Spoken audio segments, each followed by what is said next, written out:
Excellent week-end à tous, mesdames et messieurs. Bienvenue à ce nouveau numéro de l'actualité sur A30 Télévision. Ce journal s'ouvre par la réunion du Conseil de ministres tenue ce vendredi autour du chef de l'État, le gouvernement souminois, la sécurité sur l'étendue du territoire national, l'administration du territoire et la problématique des transports en République démocratique du Congo figure à l'ordre du jour. Le Conseil des ministres va également évoquer l'évaluation de la campagne contre le virus monkeypox ainsi que d'autres questions en rapport avec l'économie, la justice et la fonction publique, indique la présidence de la République. La République démocratique du Congo et la République centrafricaine ont signé ce vendredi un accord de coopération militaire pour la sécurisation de leurs frontières communes. Les deux pays ont été présentés par leur ministre de la Défense, Guy Kabongo pour la RDC et Rameau Claude Biro pour la RCA. Cet accord contient plusieurs résolutions comme l'échange d'informations et des renseignements. Je vous propose de suivre les grandes résolutions telles que lues lors de la cérémonie. Les résolutions suivantes ont été prises, à savoir le renforcement de la coopération militaire bilatérale à travers la signature d'un accord, la poursuite des activités en cours, l'échange d'informations et de renseignements, la mise en place des stratégies pour la sécurisation de la frontière commune. Les deux ministres se sont engagés à promouvoir davantage la coopération militaire pour la protection de leurs peuples respectifs et la stabilité de la sous-région, tout en s'accordant à ne pas servir de base arrière pour la déstabilisation de leur territoire. Lancement officiel de la campagne agricole 2024-2025 en République démocratique du Congo. C'est le vice-premier ministre en charge de l'Intérieur, Jacquemain Chabani, représentant la première ministre, qui a procédé au lancement de cette campagne qui vise à revitaliser le secteur agricole en République démocratique du Congo. La cérémonie a eu lieu jeudi dernier à la place échangeur de Limité. Reportage Yannick Ekouchou et Merveille Kitita. Pari gagné pour le ministre d'État en charge de l'agriculture et sécurité alimentaire avec le lancement de la campagne agricole 2024-2025. Placée sous le haut patronage du chef de l'État, cette opération entre dans le cadre de la matérialisation du 4e pilier du programme quinquennal de son second mandat axé sur la diversification de l'économie, notamment du secteur de l'agriculture. Pour l'ingénieur Grégoire Mouchai, ministre d'État en charge de l'agriculture et sécurité alimentaire, cette campagne est une réponse efficace donnée à la vision du chef de l'État qui prône la revanche du sol sur le sous-sol. L'agriculture congolaise a connu des périodes de gloire que je voudrais faire revivre à la nation congolaise. Ainsi, au 30 juin 1960, l'agriculture congolaise était l'une des plus florissantes en Afrique. Elle utilisait directement 75% de la main-d'œuvre active, sans compter les 10% qui étaient utilisés dans l'agro-industrie. Par ailleurs, sa contribution dans la formation du produit intérieur brut était évaluée à 30% et sa quote-part dans les exportations à 40% du total de la valeur des exportations nationales. C'est le vice-premier ministre de l'Intérieur et Sécurité qui a coupé le ruban symbolique au nom de la première ministre Judith Suminwa en mission.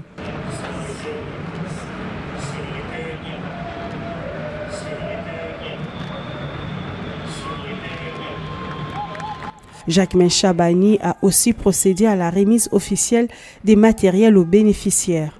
Du nombre de ces matériels figurent notamment 5 millions de tonnes de semences des différentes variétés de pesticides, des fertilisants minéraux, des boutures de manioc, de semences améliorées, des maïs et des riz, des tracteurs, des motos et vélos qui ont été distribués aux différentes provinces de la RDC.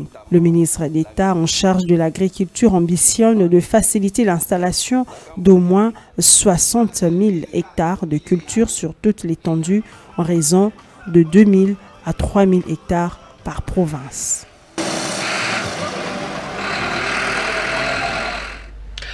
La République démocratique du Congo a présenté ses opportunités d'investissement lors du forum Rebranding Africa qui se tient en Belgique. C'est la première ministre Judith Suminwa qui s'est chargée de vendre l'image positive de la RDC lors de l'ouverture de ce forum jeudi du 7 octobre. Elle a également planché sur l'amélioration du climat des affaires au pays. Représentant le président de la République Félix Tshisekedi au forum Rebranding Africa, la première ministre Judith Suminwa Tuluka a parlé de la République démocratique du Congo comme carrefour logistique crucial pour le commerce intra-africain et international grâce à ses rivières navigables et son accès à plusieurs corridors des transports. Devant plusieurs participants dont 2 hommes d'affaires venus de plusieurs pays, la chef du gouvernement a convié les parties prenantes à explorer les opportunités d'investissement en RDC. Ensemble, nous avons l'opportunité de réfléchir aux voies et moyens de bâtir des ponts, de développer des partenariats mutuellement bénéfiques et de promouvoir des opportunités économiques, non seulement au sein de nos pays respectifs, mais également à l'échelle mondiale. Avec ses vastes ressources naturelles, sa biodiversité riche et son potentiel humain remarquable, la République démocratique du Congo est en passe de devenir un acteur clé de la croissance économique en Afrique et nous y croyons fermement. Elle regorge de minerais stratégiques tels que le cuivre, le cobalt et le lithium, essentiels pour les technologies de demain.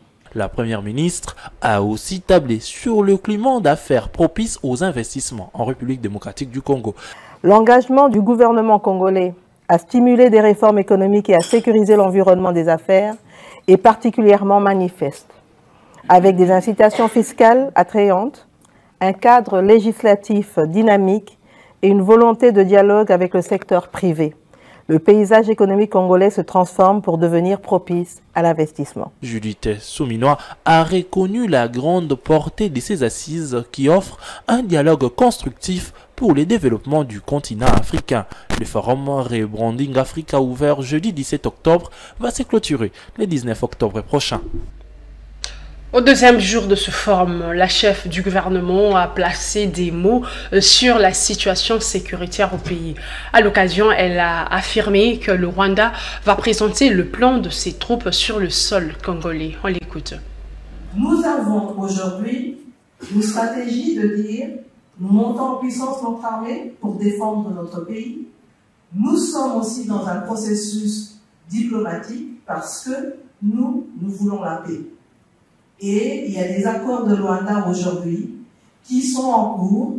Enfin, pour la première fois, le Rwanda vient d'accepter de donner un plan de retrait pour plus de 4000 militaires rwandais sur le sol congolais. Donc, même si nous, on l'a dit, on nous dit que nous devons nous donner un plan pour le désengagement des miliciens FDLR, on l'a dit, bon, c'est quelque chose que nous avons fait depuis des années et que nous continuons à faire. Mais enfin, aujourd'hui, on met le doigt sur la problématique. Il y a des soldats rwandais en RDC, ce n'est pas moi qui le dis, il y a des rapports certifiés par les Nations Unies. Et donc, à partir du moment où c'est le voisin qui vient agresser, c'est à lui de se retirer de chez nous. En séjour en RDC, la ministre libérienne des Affaires étrangères a échangé à Kinshasa avec le président de la République, Félix Tshisekedi. Il était question de renforcer les relations bilatérales entre Kinshasa et Monrovia, mais aussi de développer des stratégies pour permettre aux deux pays d'obtenir 2 sièges non permanents au Conseil de sécurité de l'ONU. Au sujet des discussions de Luanda, la ministre congolaise des Affaires étrangères a souligné qu'aucun accord n'a été trouvé entre la République démocratique du Congo et le Rwanda. Merci beaucoup pour votre question, et je sais que les discussions de Luanda suscitent beaucoup de spéculations, suscitent aussi beaucoup d'intérêt, en particulier en République démocratique du Congo, et il est clair pourquoi. Nous sommes le pays agressé, nous sommes le pays qui compte plus de 7 millions de personnes déplacées, nous sommes ceux qui pleurons nos morts. Donc, je comprends tout à fait le souci du public de savoir ce qui se passe à Luanda, et je sais aussi que parfois il est frustrant de ne pas nécessairement avoir toute la visibilité sur ce qui se dit et ce qui se fait à Luanda. Je voudrais ici réitérer quand même que dans le souci d'avoir un processus fructueux, nous essayons aussi de limiter justement la divulgation et la dissémination d'informations sur ce processus, mais il y a évidemment un devoir de redevabilité auquel nous devons nous prêter en tant que vos représentants. Et je compte dire que par rapport au processus et la dernière rencontre qui a eu lieu, ce qui est important à retenir, c'est que les deux parties ont fait un progrès, un pas important dans la reconnaissance mutuelle des griefs des uns et des autres. Nous ne pouvons pas avancer vers la paix, nous ne pouvons pas avancer vers une paix régionale si une partie refuse de reconnaître les griefs et les préoccupations de l'autre. Je pense que c'est un processus qui prend du temps, et je l'ai dit au Conseil de sécurité, il est extrêmement facile, même si c'est très hasardeux, mais il est extrêmement facile de commencer une guerre. Pour cela, il vous faut juste un pays mal intentionné, mais pour trouver la paix, il faut 2 pays au moins bien intentionnés. Et je sais que on lit et on déchiffre chaque compte rendu comme si c'était un accord. Ce sont des comptes rendus qui reprennent ce qui a été discuté et les grandes lignes de ce qui a été discuté. Nous ne sommes pas encore au niveau de la signature d'un accord. Et évidemment, nous avons un devoir de transparence et de redevabilité. Et donc, nous n'allons pas procéder à la signature d'un accord derrière des portes fermées comme s'il s'agissait d'un secret. Donc, encore une fois, les comptes rendus sont des étapes que nous franchissons dans le processus, qui est un processus dont nous espérons va aboutir à la signature d'un accord. Mais pour l'instant, nous ne parlons pas encore d'accord. Ce sont des étapes que nous franchissons et ce sont des petits pas qui, nous l'espérons, nous mèneront vers la signature d'un accord. Dans l'actualité également, clôture ce vendredi à Zongo, au Congo central, de la retraite consacrée à la justice transitionnelle, retraite organisée par la ministre des Droits humains, Chantal Chabot. À travers cette activité, la ministre des Droits humains a voulu insister sur la nécessité d'accorder de réparation aux victimes des conflits armés et des crimes commis en RDC. Des mesures sont prises pour appliquer les directives émanant du président de la République. Et surtout, la population de l'Est fait face à des abus et des violations graves des droits de l'homme. Ça se passe depuis environ 1993 jusqu'à ces jours. Mais il a fallu attendre décembre 2018 pour que le président Tshisekedi, alors candidat à l'élection présidentielle, puisse déclarer faire de la lutte contre l'impunité, la promotion et la protection des droits de l'homme, les marqueurs de son mandat, les marqueurs fondamentaux de son premier mandat. C'est ainsi qu'après son élection, il a instruit le gouvernement congolais à prendre des mesures et à mettre en œuvre le mécanisme de la justice transitionnelle.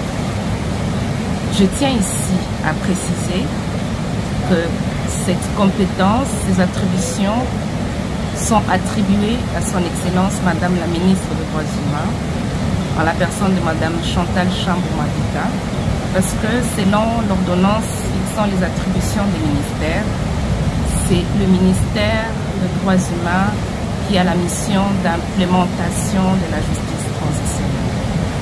Donc, et c'est dans ce sens-là que je peux vous assurer que son Excellence Madame la Ministre des Droits humains est déterminée à mettre en œuvre le mécanisme de justice transitionnelle.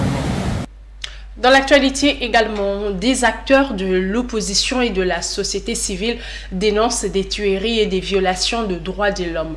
Lors d'une conférence de presse tenue ce vendredi 18 octobre à Goma, chef-lieu de la province de Nord Kivu, les membres de la coalition des partis d'opposition et des organisations de la société civile locale ont exprimé leur indignation face à la montée de cas d'insécurité dans ce coin de la République.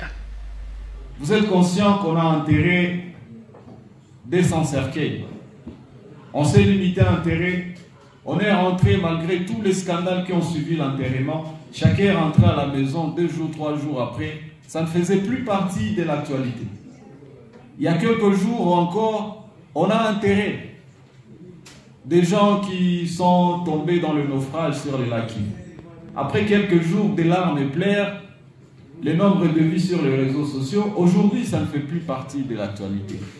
Donc, nous pensons qu'il faut qu'on arrête ce que dans son temps, le professeur Kamana appelait l'imbécilisation collective.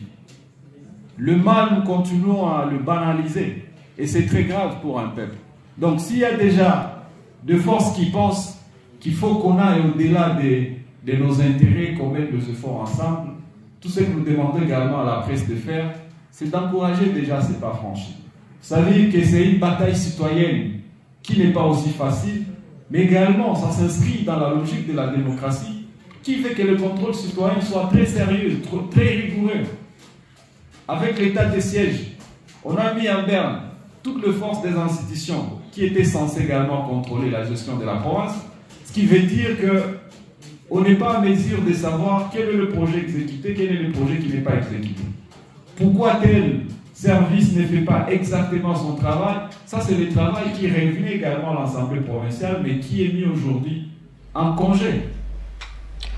À Kinshasa, le président du Conseil supérieur de la magistrature, Dieudonné Kamuleta Badibanga, a reçu jeudi 17 octobre dans la soirée la nouvelle équipe dirigeante de l'Union nationale de la presse congolaise. Cette délégation était venue présenter à Dieudonné Kamuleta la nouvelle équipe dirigeante de l'instance fietière de la presse en RDC et échanger sur la formation continue des journalistes en cette période pour un traitement efficace et précis de questions judiciaires.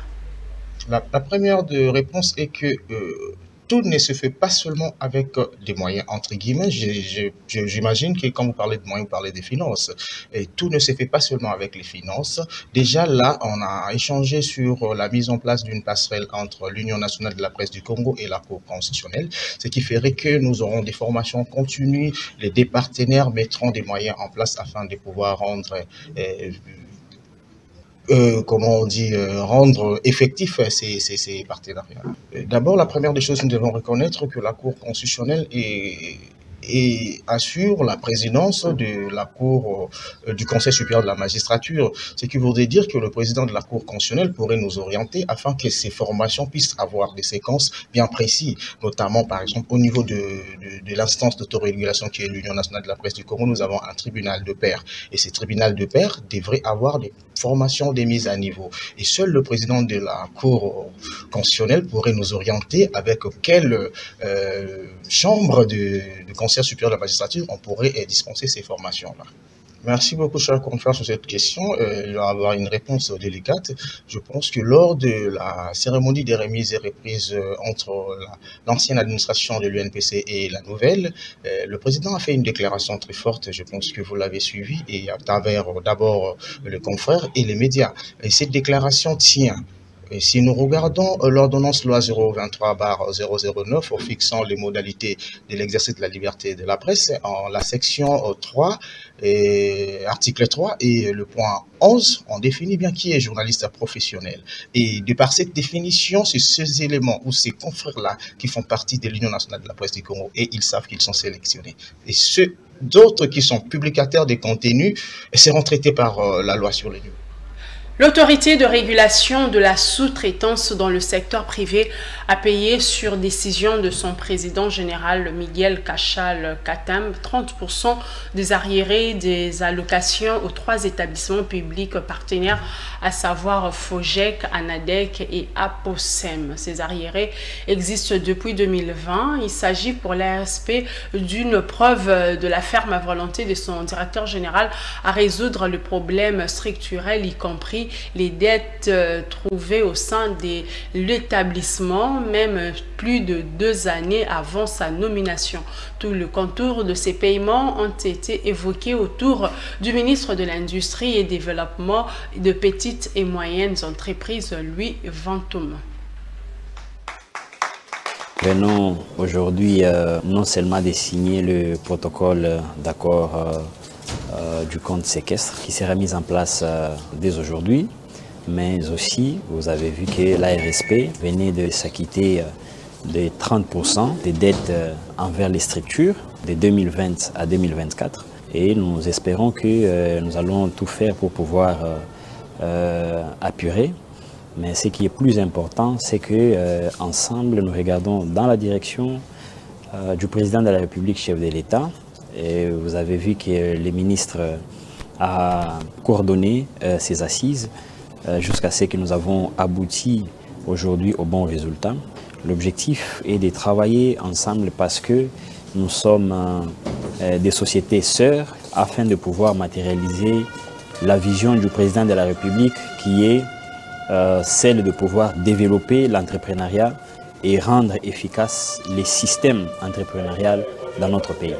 L'ARSP, le FOGEC, l'ANADEC, la PROSEM, c'est tout un corps du système entrepreneurial sous la coordination du ministère des tutelles. Donc nous sommes déterminés à pouvoir matérialiser la vision du chef de l'État dans notre pays. ARSP, bras armé de l'État pour la création et le développement de la vraie classe moyenne congolaise. Complot contre le Congo, c'est l'intitulé d'une bande dessinée publiée par l'ASBEL. Le Congo n'est pas à vendre. Cette œuvre revient sur le cas des corruptions commises notamment par l'homme d'affaires Dan Gettler. La bande dessinée a été présentée à Kinshasa ce vendredi au cours d'une activité. Le SENPAV a aussi annoncé son prix dénommé Kanyaka pour soutenir les efforts de lutte contre la corruption. De chacune de nos organisations qui sont gratuites, les bandes dessinées sont gratuites. Après Lubumbashi, la première étape, SENPAV, l'ASBEL Le Congo n'est pas à vendre, a présenté officiellement à la presse de la capitale sa bande dessinée Complot contre le Congo. Œuvre inspirée de faits réels qui retrace le cas des corruptions à charge notamment du milliardaire israélien Dan Gettler. Les membres des SENPAV se sont apaisantis sur de preuves documentaires sur les pratiques des corruptions en République démocratique du Congo. Kanyaka, le prix d'intégrité mais aussi de répression contre les pratiques et faits de corruption en République démocratique du Congo.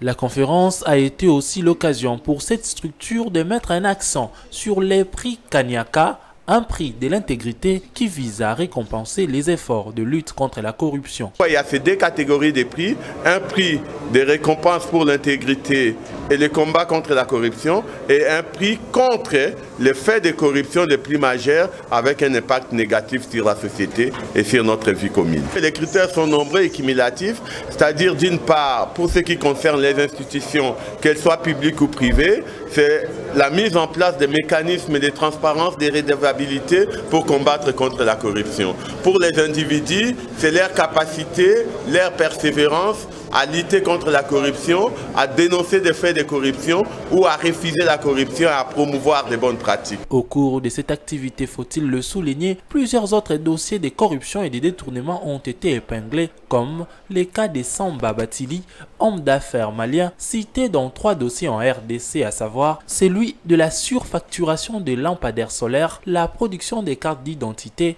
et le projet de forage. Ensemble, levons-nous pour stopper et éradiquer la corruption sous toutes ses formes en air du monde. En société, l'avenue Assosa, dans son tronçon, compris entre le marché Bayaka et la route Kassavubu, dans la commune de Ngiringiri, se trouve dans un état de délabrement très avancé. Infrastructure routière désastreuse, cette artère essentielle de la capitale devient de plus en plus un obstacle pour les habitants de ce coin. Au micro d'Actu 30, ces habitants lancent un SOS aux autorités pour y accorder une attention particulière. Les habitants du quartier Assosa, Diongenda, Diomi et Khartoum éprouvent des difficultés pour se mouvoir. Pour cause, le délabrement très avancé de l'avenue Assosa. Cette situation est beaucoup plus déplorable dans son tronçon compris entre le marché Bayaka et l'avenue Kassavubu. Flaques d'eau, nids de poules, manque d'entretien de caniveau, l'avenue Assosa est devenue l'ombre d'elle-même. D'où le ras-le-bol des habitants. Nzela ça fait déjà longtemps et c'est Koufa. Bazo ça est l'eau mon côté. Tout ce monde a mis tout kezo les gars sous-souté batu ba comme na pas si faut balonga musika baya. Nzela oyo baza kosala yango penza lolenge nzela toyebela ka kalate. Donc nzela nyon surtout ya Congo et comment on dirait jouer. Donc après 6 mois ou 5 mois, beaucoup la ke nzela awa libulu awa boye na libulu pe l'état peut le make alinga kakaka ke libulu wana azela efungwama nde donc vraiment bomoni boye ya kozela nde efungwa miti elonga liboso no na ebebisa nzela na biso karana baba karanifu za boucher. Donc service en serre ya soki assainissement ezalaka nango te na ngiringiri tozangi nini mabanga ezali awa goudron ebimaka kaka na Congo mais toko koma na niveau ndenge nini vraiment ngala saka bakonzi so bakoka te ba démissionner vraiment tozosala boye ba amortisseur ba roti les obuka na chaque temps et puis baza ko forcer biso tosomba ba vignette tozosomba mais comment veut-il ba tâche na ba ko kosala te. Ces derniers appellent à l'implication des autorités compétentes pour la réhabilitation de cette avenue hautement importante pour les habitants de ce coin de la capitale. Tokosenga kaka ke bayeba kobongisela biso penda nzela parce que nzela oyo yango esungaka biso esungaka surtout ke biso batu ya komata pe bumbu suivi pesate. Bazo pesa misala mais misala ngo bazosala mais bazosala suivi te ya mboka eza okufa donc to sengi na bango vuma ya bango mo ba mona nzela ngingire baby ana sosa e baby donc batu bango mo sufi ba uta musika pona koya za transport. Longue de plus de 3 km, cette avenue qui relie les communes de Kassavubu, Ngiringiri, Selembao et Bumbu a été réhabilitée en 2022 dans le cadre du projet Tilegelou, programme du président de la République Félix Tshisekedi Tshilombo. C'est par ici que prend fin cette session d'information. Merci de votre attention et bonne suite de programme sur A30 Télévision.